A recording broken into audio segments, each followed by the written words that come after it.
Welcome to the XY Advisor Podcast, a global community of financial advisors sharing and learning with one another to drive the positive evolution of financial advice.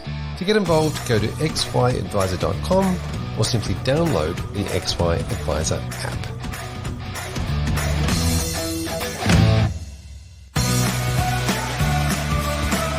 Portfolio construction and risk management are tasks that take you away from where you need to be, building relationships with your clients. Aberdeen Standard Investments can support you by creating bespoke investment solutions. Outsourcing portfolio and risk management creates efficiencies, enabling you to focus on fulfilling the ambitions of both your clients and your business. This podcast has been prepared with care based on sources believed to be reliable, and all opinions expressed are honestly held at the applicable date. However, it is general information only, and we accept no liability for any errors or omissions. It's been prepared without taking into account the particular objectives, financial situation, or needs of any investor. Investing involves risk, including the risk of losing capital. It's important that before acting, investors should consider their own circumstances, objectives, and financial situation, the information's appropriateness to them, and consult financial and tax advisors. Investors should consider the PDS available at aberdeenstandard.com before making an investment decision. Products issued by Aberdeen Standard Investments Australia Limited, ABN 5900212334, AFSL number 204263.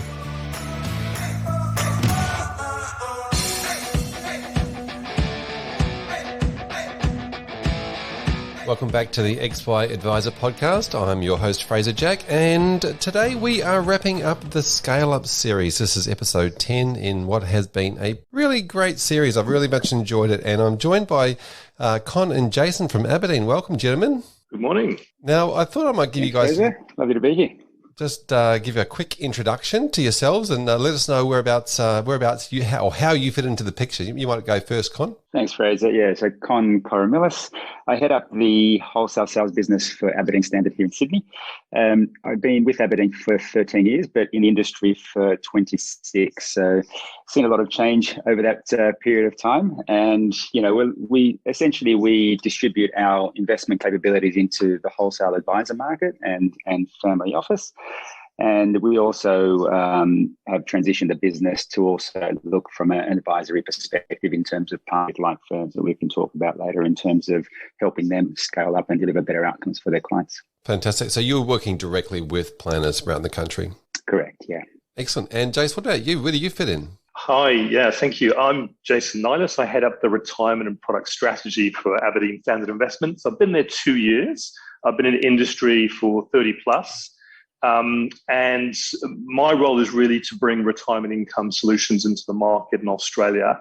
And we're doing that in a combination of bringing digital up front in terms of customizing those solutions and providing particular product solutions at the back end. Fantastic. I'm really keen to get into this because, digital, bionic, let's say, solutions and how we can bring sort of those conversations out into the mainstream consumers within Australia, not just those that have the luxury of getting financial advice. So we'll get stuck into that shortly. But to start with, I thought we might quickly wrap up the series. This is episode 10 in the series. But if we go back to the first episode, speaking with Natasha Janssens, regarding the concept of, how to scale up a business by really developing a community and looking at ways where she can engage with people, not so much one-on-one, but one-to-many.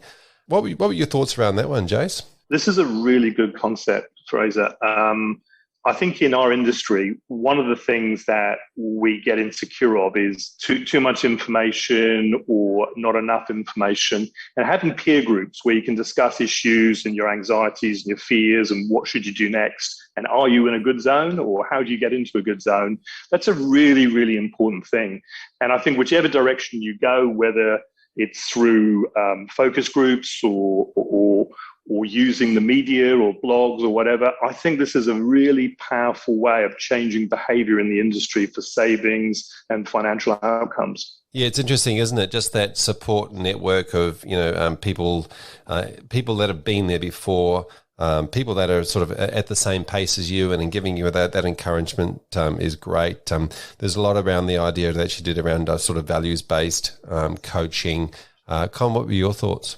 Yeah, look, I agree a lot with what Jason said there. I mean, the interesting part for me is that obviously, whether you call it technology or the way we communicate these, it's a very natural place to start looking at adding value to whether it's end customers or our peers, etc., it just naturally leads to be able to develop something like this. And Natasha's done a great job, obviously, in bringing it together and delivering outcomes in a sort of usual way now, if you like, but in a way that actually adds true value into what we're trying to achieve. And I think that's the important part out of what I took from Natasha, in the sense that it really delivers through areas that we now engage with, outcomes that people can focus on and improve, whether that's their money aspects or how to think about their aspirations in terms of their goals for life. Yeah, that's really interesting, that point you just made there, that I picked up on, which was, it is actually a bit more of a usual way these days. It was sort of a way in the past. It's always been, if you want to have a community, you really need them to gather in the same place at the same time. But now, of course, they do that online, which is fantastic. It can be anywhere, can't they? Yeah. Yep. So this brings us to, I guess, the second episode in the series, where I spoke to Sue Viskovic from Alexa Consulting, and around the concept of really understanding your numbers in your business, understanding your target market, understanding the business planning process, and just making sure that you're servicing, you understand your cost to serve and you're servicing the right type of clients for both, the cash flow profitability side of the business, and also for higher business valuations. And then providing you, knowing what you know now, providing you that ability to grow and scale. What were your thoughts, Jace? This is one I think we've all been part of in the last 12 months of the pandemic. And what we've seen, I think, in terms of what Sue's saying, is really coming back to what are the fundamentals of the business when you're in the situation where you can't actually conduct business as normal, and what are the economics. And then we saw a lot of online changes and reorganization of that. I think what's really happened, and I think what Sue's alluding to, is this whole digital acceleration now that's taking place as part of the pandemic, and the need to understand the customer a lot more and to align your strategy and your digital direction, your business direction, and integrate fully into their business. And the more connected you are, the more the economics work. And we've seen it, in a lot of the supply chains for food and all sorts of things. I think this was always on the cards, Fraser, but it's something which I think has just accelerated in the pandemic. And I think it's good for business and good long term. And it's something which we always wanted to do. And I think Sue's hit it right on the head in terms of the direction it's going in. Yeah, absolutely. She sort of alluded a little bit to also the idea of, making sure that advisors and planners looked after themselves as well, from a mental health point of view, which was not a bad not a bad advice. What were your thoughts on that episode, Con? Yeah, look, I did pick up on that, and I'll touch on that point. But with the value proposition side of things, obviously we deal with a lot of licensees, and it's been there for a while, but there's this heavy focus on the businesses that they work with to make sure that they have their business and value proposition down pat, so they understand what they're trying to achieve, how they're servicing their clients, how that flows through eventual profitability in the business. Because as we all know, you can be fantastic at your job, but it doesn't necessarily mean that's going to transfer to a successful business. So, you really need to understand and get beneath the bottom of what you're trying to achieve. And some of that does come back to that final point you made, Fraser, around, advisors and just everybody looking after their health and well-being in terms of being able to execute on that longer term goal. I mean, sometimes we do forget that, right? We work long hours, forget to exercise, whatever it is that works for people to help them mentally be set to achieve their goals, longer term for their business and obviously for their clients. And so that is a total picture. And Sue does a great job in communicating this, through many circles, and is a leader in this space. But that is the one big thing that we do forget, right? We do forget to look after ourselves. And it does come back to, that is the key element to make sure you're successful in yourself, and then drive that through your business and to the eventual benefit of your clients. Yeah, couldn't agree more. It definitely all starts with if you're the business owner and the manager and the advisor. It starts with you, right? It starts with making sure that you're okay, and that you're focusing on the right things, and you are running a sustainable, profitable business. So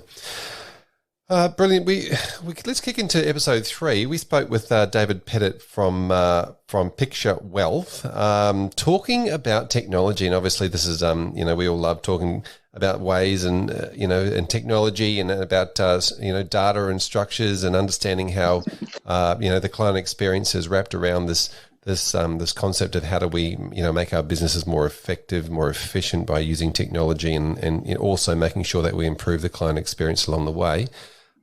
Jason, what are your thoughts? I think the way of the future in most businesses is whatever traditionally we've done, we have to become owners of data, understanding data, and communicating with data better. So for me, that's a really key part of what David's saying for the industry going forward. And I also like this concept of, and I think, Fraser, last time you might have alluded to this, the goals under management concept, which is a much more effective way visually, I think, of even saying how you actually manage money better. And traditionally, I think he's trying to break the mold of funds under management and traditional ways of providing advice. I think he's really got a few really good ideas about where the industry is inevitably going to go with data and how you actually manage those goals. Yeah, I definitely love the goals under management, and I know you guys are doing a lot in the goals-based advice space as well, and making sure that everything does align back to those those goals under management. And I know, obviously, you work for a fund manager, if you like, or a global fund manager. So you do have to focus on the concept of what your assets under management are and those sorts of things. But I think we need to break that chain when we're, having the conversation with our clients and on the front line with the marketing that we do, outward marketing, we need to make sure that we're actually looking after the client's outcomes, not just and their goals, not just necessarily, their money. In a way, Con, that's the jobs of the asset managers, right, to look after the money. Look, yeah, I mean, this is a really super important concept, actually. When we as a business, engage with our clients, and we've spoken before, we're looking for like-minded firms to partner with, and it's very much about this goals-based approach, where we need to think a little bit differently of how we're executing our strategies for the end benefit of our clients. And this talks directly to that. It's a beautiful way to put it, where we, you're right in a lot of ways. We do measure ourselves with funds under management and so on, but that focus around what we're trying to achieve for our clients and whether we're having success or not, changing that conversation and it being more around that goals focus, because that's really what clients are about, right? They've got goals, aspirations, and that's what they're looking to achieve. And if we don't talk the same language along the way, we do miss the point sometimes. So when we can connect it, and this is a great way to do it, by having a target around goals under management, and it's just a twist on what we're doing, but a really important one, I think. So yeah, this is great stuff that's been thought out here, and stuff that we align with 100% in terms of where we want to align portfolios and so on for what advisors want to achieve for their clients. Yeah, exactly. And Jason, just on this, because part of what we talked about in that series was the concept around time saving and using technology to free up or save time. How do you see this going with regards to obviously the traditional advice model has been very time consuming, and that has been something that has pushed the price up and made it less affordable for the average person in the street to get advice. So how do you see technology working in this space with regards to really reducing that time to advice? That's a really important question you're raising. The way we see this going forward is, while face-to-face will always exist, there needs to be another mechanism for actually getting to a wider range of Australians, both in savings and retirement. And we believe the way to do that is to combine automation or digital automation with human advice and put it in the hands of the clients so they better understand what needs to be done. And face-to-face advice can be 20 plus hours using paraplanners to put everything together. If you provide the right sort of digital journey from the client perspective that actually builds up their goal statements and allows them to model themselves and get education along the way, they can actually do a lot of that work themselves and have a much better understanding of themselves personally. And we think if we provide that in a way which is easy to understand and easy to use, and combine that when the client wants with an advice piece through an advisor. We're calling this bionic. We think there's a great need in the industry to change the way we do things. So combining automation with whatever human advice is needed will reduce the price points for advice and will allow more clients to get access to the right kind of advice. So we see this as a game changer in the industry and a way which we have to move to. It's an inevitable way we've got to go. And I think the points that we're making also here is that we need to actually put it in place rather than talk about the theory of this. And that's one of the things we're working on, and I know we'll come on and talk about as well. Yeah, fantastic. Yeah, there's definitely, you're absolutely right about putting it in place. And that's been one of the hard parts, to put it in place in a way where consumers can still engage in it and in what can be quite a confronting and confusing environment and a lot of questions to be asked. It can be quite difficult to get that client experience right as well.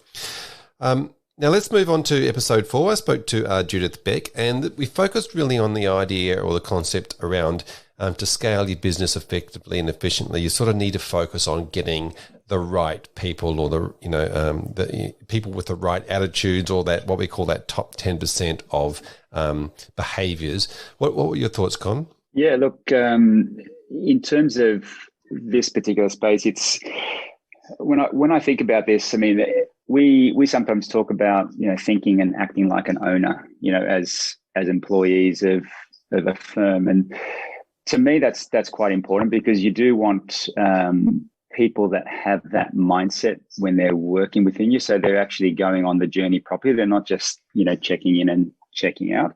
And it's not that easy always with the different roles that people play within firms and organizations. But, that sort of mindset for me is quite important, because it says a lot around the direction of where the business is going, the connectedness of all the individuals within that particular firm and what they're trying to achieve together. And that ownership, if you like, will permeate in a lot of benefits, down the track for the business. So, so to me, that's important. There's also, you don't want everyone at the same level, right? You want people that are developing at different paces and different outcomes. You want men and women in roles, so you can get their different perspectives and different views, proper balance within an organization to deliver over the long term. So yeah, an important topic for us at Aberdeen Standard, but also just generally to maximize outcomes within a business. Yeah, we did. She does cover a lot in her book, No Sex at Work, which has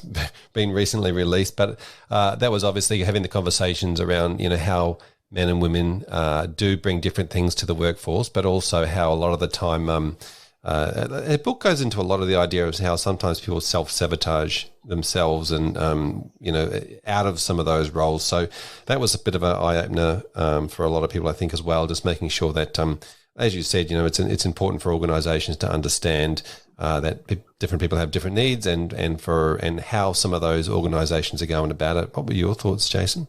I find this topic personally one of the most interesting to look at in the workplace, because I think as we get older, and Con and I are getting on a bit, but not that old, when you have skills that you can provide and you've learnt those skills over a few years and even decades, those skills in the modern workplace, with what we've seen with the pandemic, are actually more important in the long run. And providing those skills across the organization and having the ability to have reservoirs of huge knowledge is absolutely vital. I think we've always come from the perspective that, as you get older, you move out with the conveyor belt, you drop off at the end, there's a cliff, and away you go into retirement. I know we're going to come on and talk about that.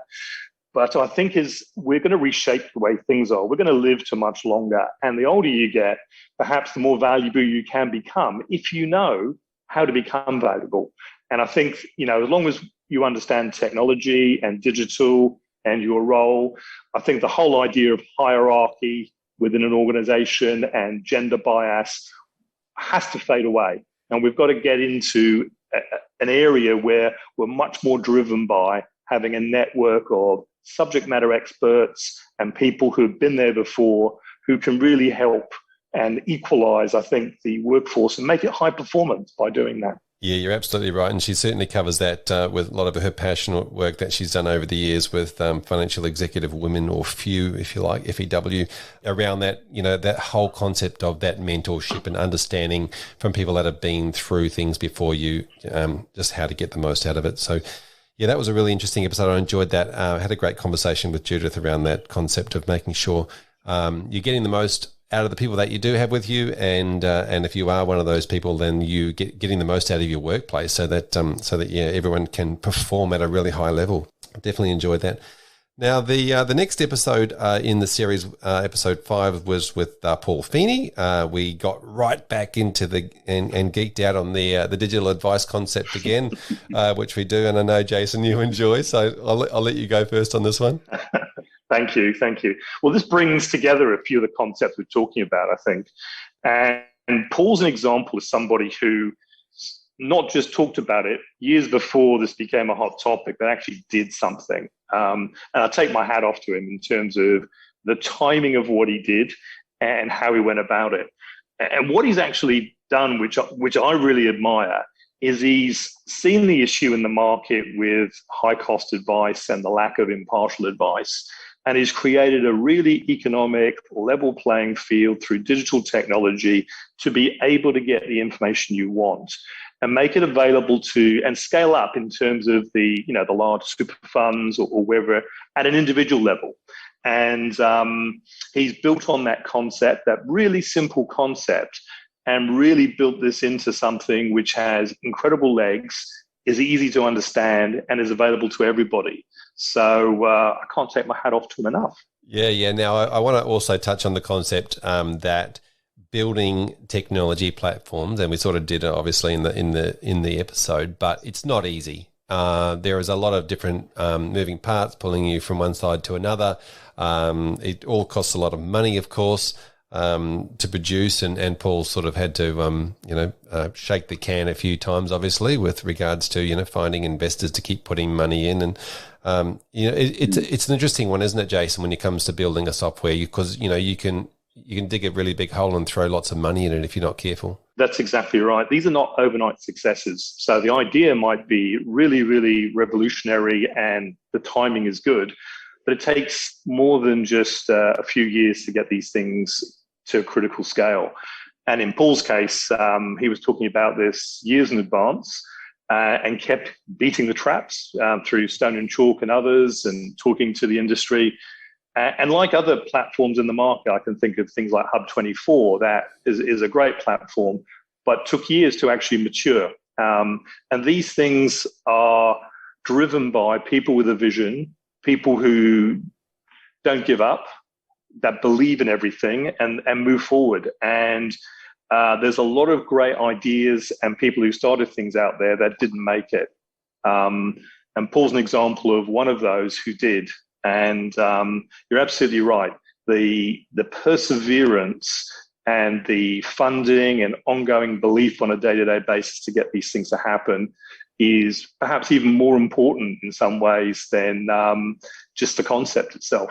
Yep, fantastic. What were your thoughts, Con? Yeah, really, Jay's covered a lot of points around the technology and why it's important. So, from my perspective with this, and having the experience as well, working on our digital solution with Jason, is that, regulation can make things difficult as well. So, there's good ideas.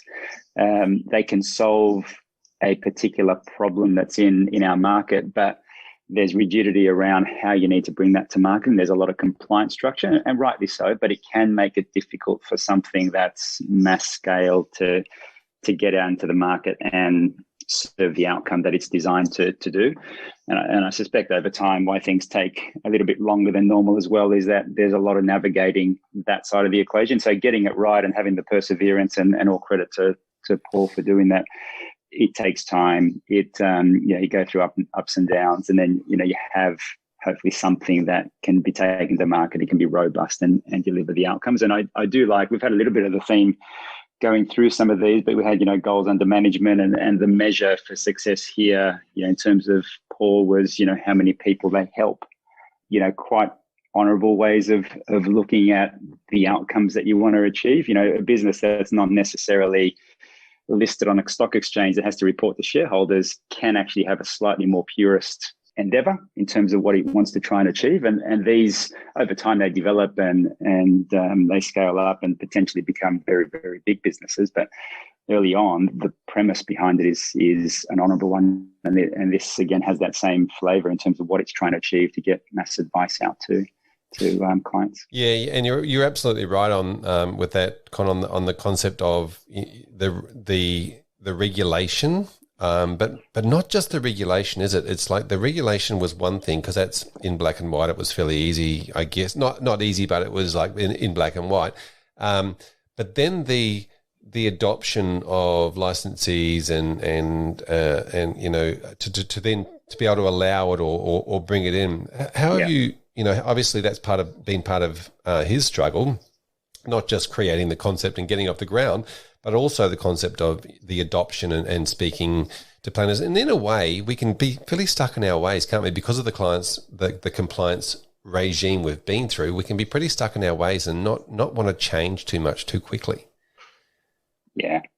I mean, Jace, I know Jace is smiling there because I can see him. So he can talk to this definitely. But you're absolutely right in terms of licensees taking on the solution. They have to be comfortable from their compliance perspective and how that's going to roll out. So there is that dual level, right? You have the solution that's gone through robustness to deliver what it's trying to deliver, and then you have to then fit it into the licensees or the end group that takes up the solution that wants to deliver it to advisor. And that's not always easy to implement from the other end. Jace, I know you've got some thoughts on this, so I'll pass on to you as well.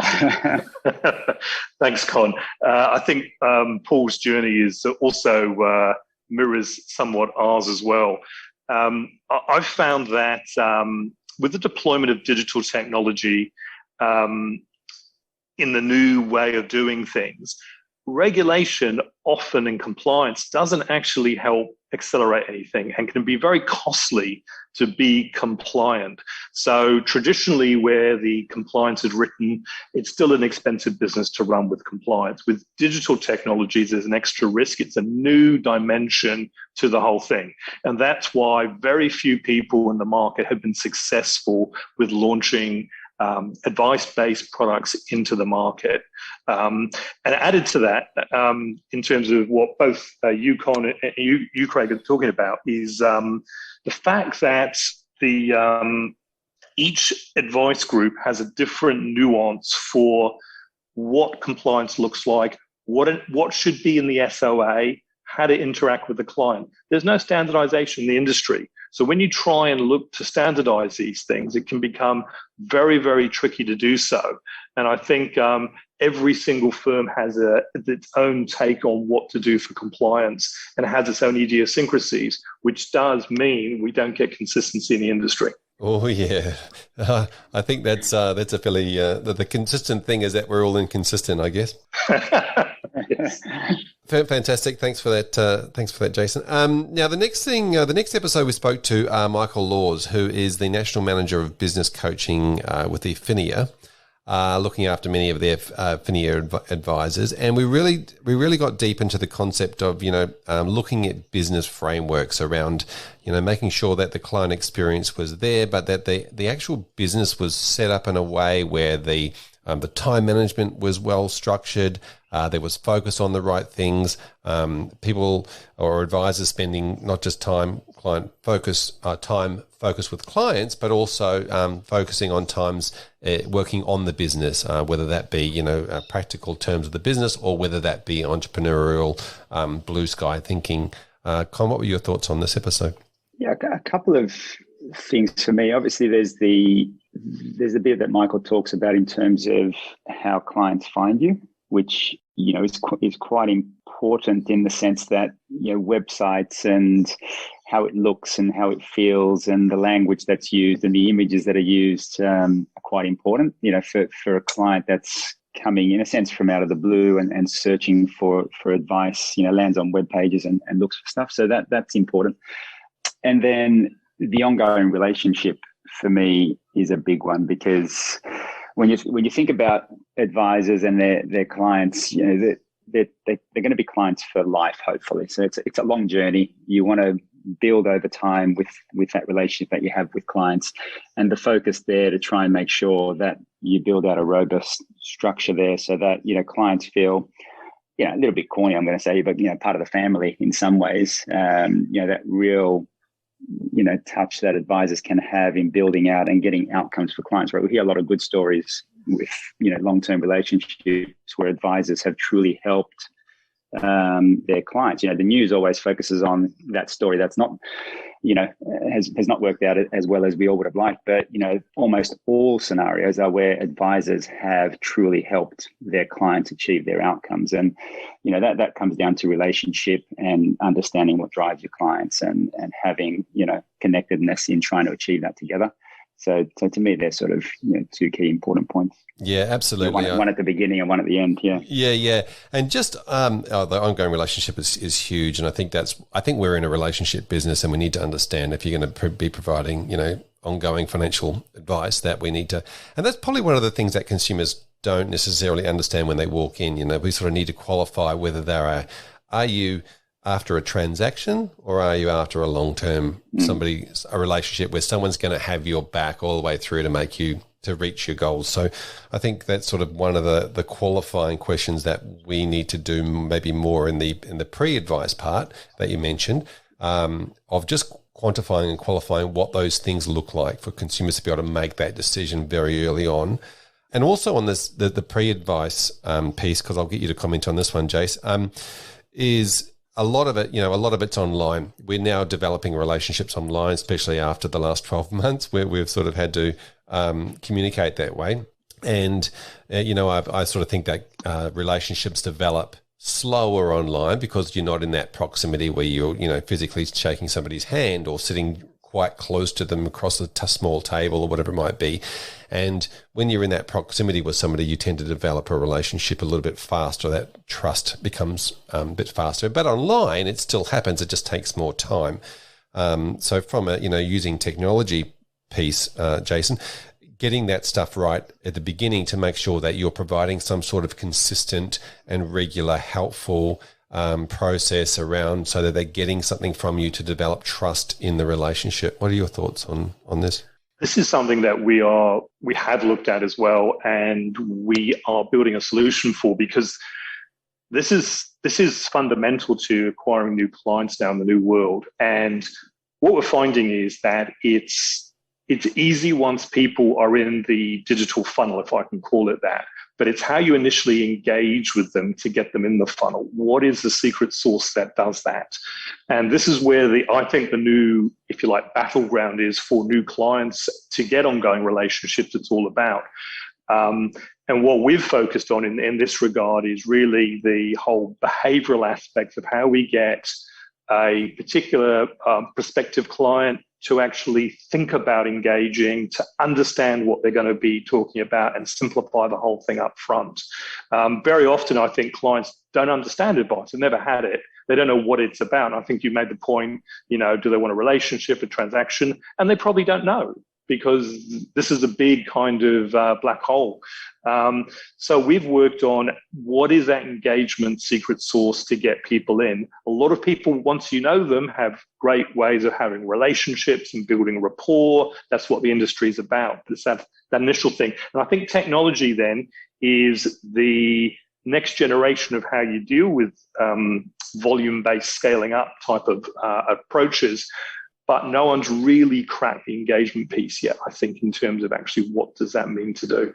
Yeah, it's certainly right. And there's as you mentioned, the idea of technology is that you can engage people at scale. It's very difficult to do that unless you're speaking in a room full of people. But technology's allowed us to be able to speak to a room full of people. Just for this podcast, is a great example.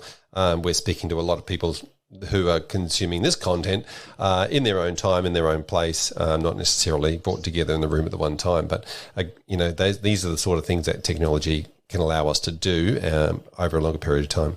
Exactly.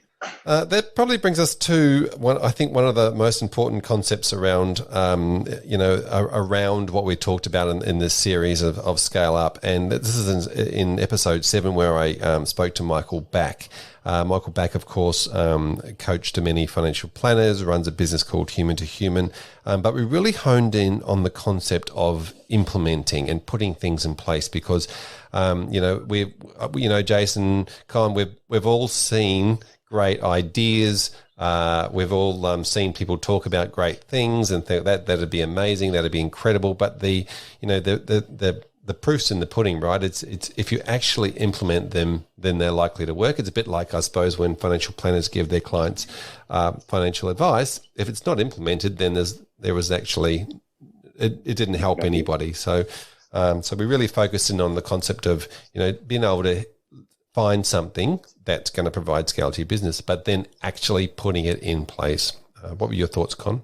Yeah, look, this is something that a lot of people grapple with, right? In our personal lives sometimes, and obviously in our business lives. And from our perspective at Aberdeen Standard, we've consciously taken a big focus on this because it can be, when you're doing your day-to-day and you're dealing with your clients, if you're a financial planner, and we're dealing with our clients who are financial planners, you're sort of going through the day-to-day. And sometimes you're not thinking about what's the longer-term play and what should be delivering to the market. And this will be very, Jace is obviously a great example in what we've done to execute something from scratch in terms of the digital side that we're bringing to market, where it's something new, and to execute that, great ideas, but to execute it through an organization such as ours, it takes a lot of steps. And that's a phenomenal example of how that can come together. And we've done the same thing at a more simple level around, what capabilities do we have globally that makes sense for our local market. It's very easy to just continue on with what you've traditionally done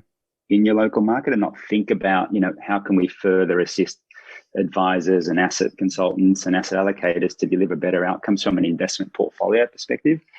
And if you're not, then the idea is always there, but the implementation is not. And if it's not part of your, I'll say culture, I don't mean it exactly in that way, but if it's not part of your process, and I think Michael talks about it a little bit, where you need to have a clear understanding. I think he was talking about having the capability and then whether you want to do it. So you really need to assess the value it's going to add, and then make a decision that you're going to do it, and then have the resources to be able to execute. So it's quite an important area to really drive a business forward to achieve its outcomes. Yeah, Jason, that's probably the process you've been through as well, is it? Making sure you're clear on what you want to deliver and finding the capabilities within whether that's the financial or people or humans or whatever it might be, and then having the motivation to push through all the obstacles. Well, that's exactly right. And I think the point here is that having a vision is important. Having an exciting vision is important.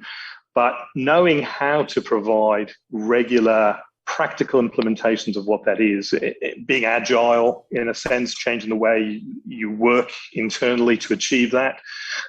On our own journey, I'd just like to give you an example. When we were building the solution we're launching in a couple of months, a lot of people we talk to in the industry, these are financial planners, these are licensees, said to us, we had another group come and talk to us and build this, and they were building it, but they ran out of money because they didn't know how to put it in place in time, or the compliance was so difficult, they went on, couldn't work out how to crack it, and in the end, they decided not to take the risk for being non-compliant and launching something.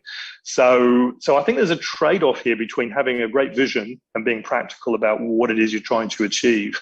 And that's something I think we're all struggling with in the industry. But the main point is, if you don't have anything in place, then having great thoughts, knowledge, thought leadership only goes so far. It doesn't take you to the next level. Yep. He also mentioned as he's done before, the OKRs system, which is objectives and key results, and really focusing on the concept that if you understand what your key results are, what your objectives are, and then just set about, as you mentioned before, in that agile way where you put a sprint down and just go, right, well, let's just go and make sure we focus on these things and get that in place, which I thought was fantastic.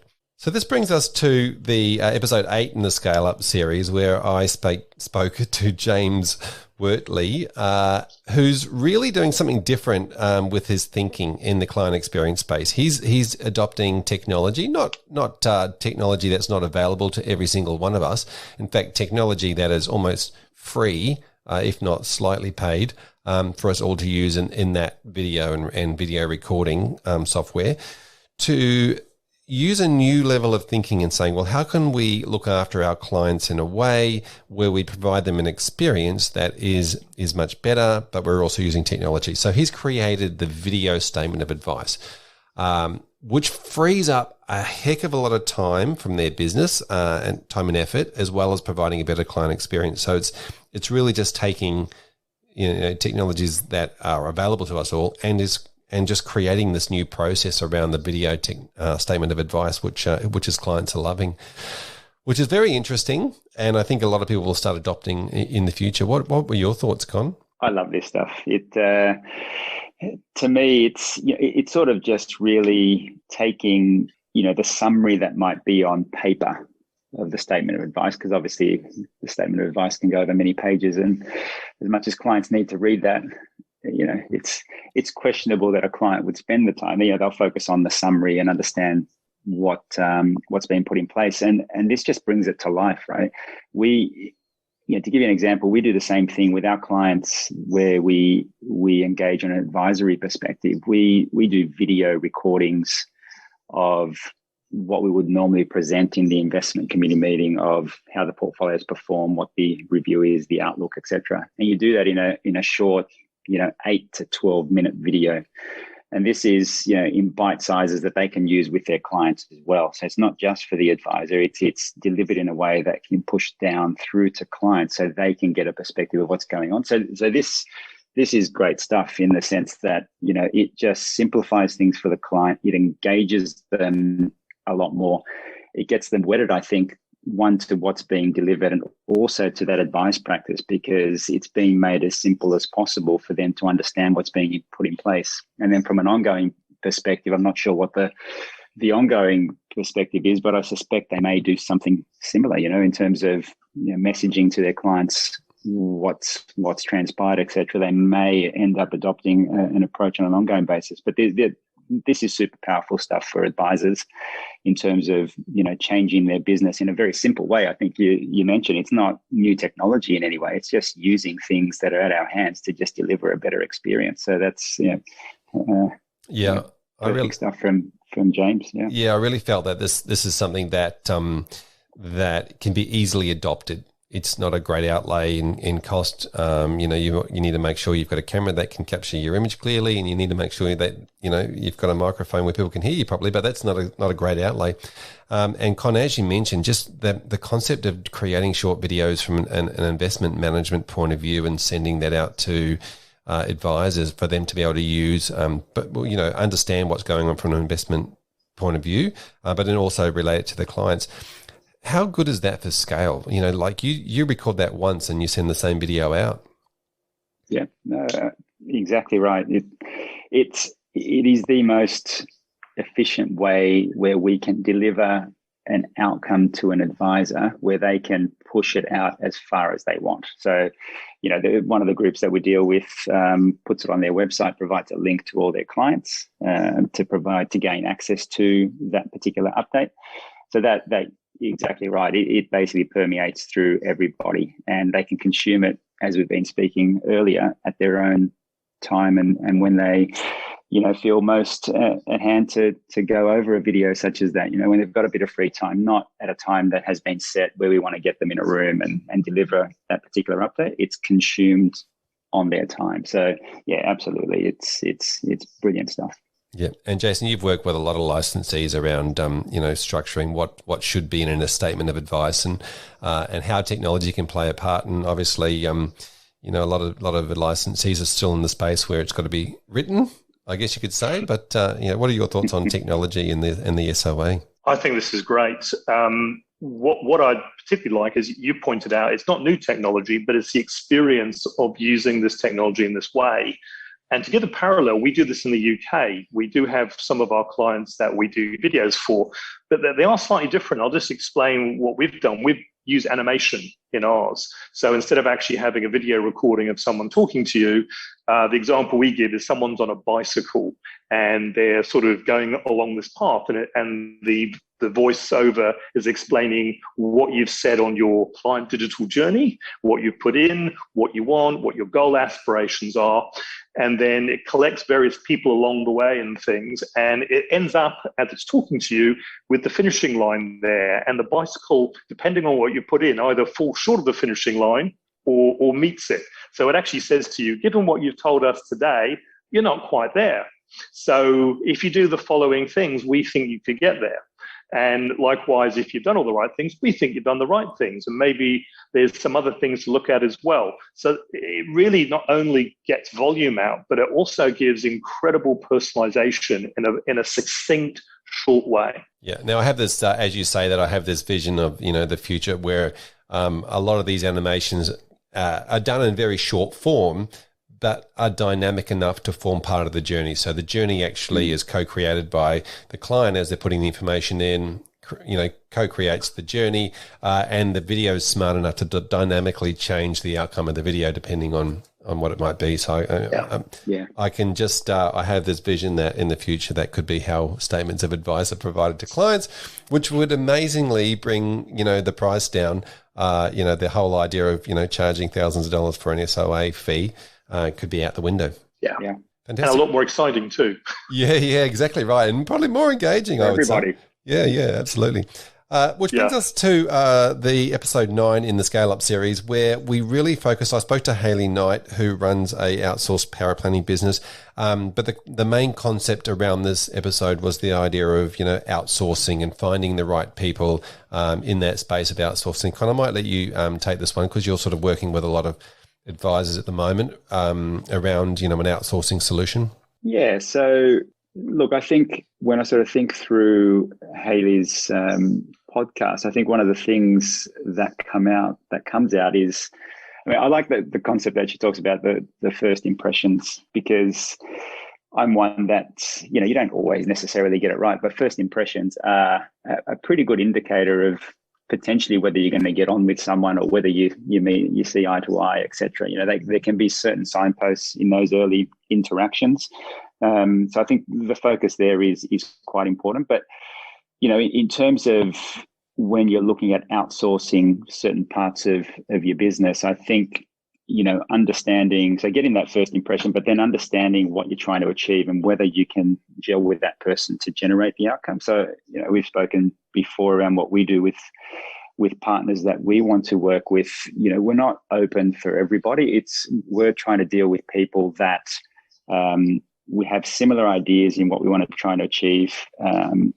Our conversation is the same in how we want to build out those portfolios, and it's just an efficiency gain by them partnering with us to deliver those outcomes for their clients, and that's quite important. I think if you can't go after price necessarily only, but that's important. There's different elements that you can focus on to make decisions, but sometimes they can send you astray because they're not exactly the right areas to provide the decision making around. They're just an input in your decision making.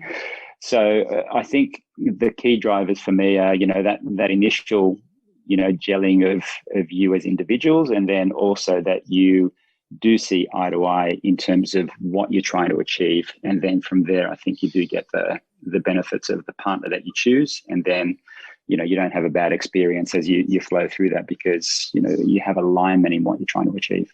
Yeah, exactly right. I also feel like a lot of the of what Hayley was sort of talking about was the concept around developing strong professional relationships with whoever you partner with, and making sure that it's not just like I need you for this one thing right now. That's again, same thing with clients and advisor relationships. It's about finding somebody who's going to provide that ongoing professional relationship over a long period of time, not just flash in the pan. Yeah, I agree.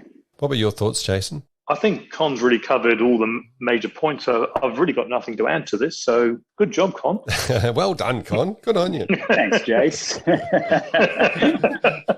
That's the first time ever you've said that, is it? No. We're breaking new ground here. So, Jason, you've talked a lot about the sort of the technology solution that you've been working on. Perhaps if you wanted to give a bit of an overview of that and how that's going to look at providing scale to financial planners. Yeah, absolutely. Our overall vision and goal is to provide better financial outcomes to more Australians in retirement. And to do that, we need to take a different approach than what traditionally is happening in the market. So we've covered a lot of interesting topics already, but we do know the price of face-to-face advice is going up. It's not coming down. The people that can afford that are very, very small in number. There's a real issue about how we provide better outcomes to more Australians. And the way we've approached that is to use the digital path through journeys, engaging with those clients on behalf of advisors to achieve that. So there's a couple of phases we're working on at the moment. There's one we're launching in the next couple of months, which is around looking at the advisor base and looking at the predominantly non-advised clients and how you can better engage with them. So we're providing a digital journey and investment solution to improve retirement outcomes from them, which is largely goal-based. So they can go through this journey, model their own goals in their own way, decide what they want to achieve at retirement in terms of a goal, and then execute that. And they can do that straight through processing as well. They can actually hit a button and select an investment solution. The SOA is generated electronically, and they can execute that directly without intervention from an advisor. However, our goal is to provide bionic advice. And that's the combination of this automation I've just described and human advice from a financial planner. And the way that happens is it's client driven. So the client can go as far as they want in terms of automating and then access and involve the advisor at the point that suits them.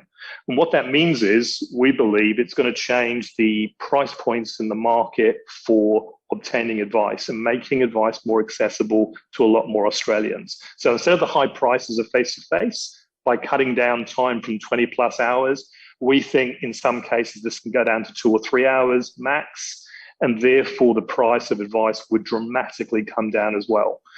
This also means, in a sense, that the advice practices might have to reorganize. Instead of being all face-to-face, they might have to provide telephony advice and other ways of communicating with those clients. But we think this is the way of the future. And we want to be much more retail focused. We're a retail environment superannuation, but we don't have all the digital tools to enable us to do that. And that's particularly true in retirement, where at the moment, there's very few options to move into retirement. The retirement advice is expensive. So we need a mechanism to actually rework the whole industry, reimagine how we can better engage with clients, how we take the anxiety out of approaching retirement where you don't have income or you have less income and you need to make your money last longer. How do you do that? And that's a very, very high stress for a lot of Australians. And that's what we want to achieve. We want to break through in this space and make it much easier.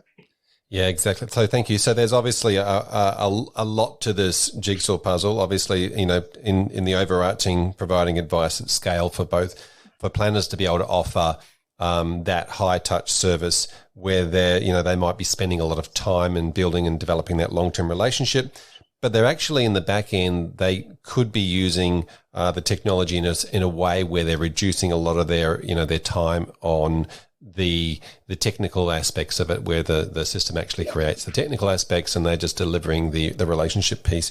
Fantastic. I love the conversation around goals, by the way, and looking and focusing on those goal outcomes and making sure that's a real focus for the consumer and for them to be able to put their goals in and understand and then model their goals, I think is fantastic. So congratulations on what you're doing there. I'm looking forward to the release of that when it comes out. Now, Connor, why don't I get you to comment on, because you're sort of in a very different part of the business when it comes to what you've been working with planners and really sort of around that investment management piece around helping planners set up that outsourcing of their committees and but still in a very goals-based way. Do you want to have a quick chat about what you've been working on? Yeah, thanks, Fraser. Yeah, it's quite exciting to have what Jace is talking about on the digital side and the solutions we're trying to bring to market to help deliver advice a lot more easily. And then on our side, or the side that I'm more closely working with, is us really working with advisors who are looking to potentially outsource their investment capability. 10 to 15 years ago, investment capability was generally always in-house. It was tightly held. It was run by advisors. There wasn't as much rigor around it in some cases. And as technology has come into and afforded us the ability to automate certain aspects, it has changed that landscape. And so you do see a lot of consultants, researchers, etc., providing services to advisors to create better outcomes for them as a business, and then obviously through to the end clients. You've also got licensees now who are taking models that they've run for their own advisors and now taking that to the external market, because there is the need. So even if advisors are not aligned to a licensee, there is potential need for the expertise that's there. And we're coming into that same space, or in that same space, since 2017, where we've been working with advisors to deliver a different outcome for them. And we're looking for advisors that have got a goals-based philosophy around what they do. I think the key benefit that advisors are starting to realize, and you're seeing over the last few years, a real acceleration in advisors, one, taking up managed accounts or SMAs, depending on how you want to look at it, outsourcing that particular capability, because we've seen it generates value for the business in terms of valuation. We've seen statistics where if a business has 75% or more of their clients in a managed account structure or an outsourced structure, profitability close to doubles in that particular firm. The early days of transition are the challenge, because you're moving a business and it is intensive to change from what you were doing to a new structure. But if you've decided to go down that particular path, the end goal is very clear, the advantage it can provide to one, you as a business, but also importantly to the end client. And advisors, in our proposition, to give you an example, they're gaining access to a global fund manager, depth of resource, real rigor around risk management in terms of what we're trying to achieve in portfolios. They've got direct access to portfolio managers. The portfolios have got a lot of structure around them in terms of understanding the probability of success, and we deliver ongoing analysis of that to particular clients. The portfolios are stress tested on an ongoing basis.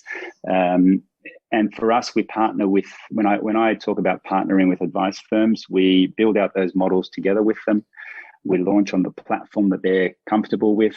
And so there is that, and they can name those solutions what they want, right? So they're not picking up these things off the shelf. It's if the advice firm wants to have their name on that particular solution, some do, some don't.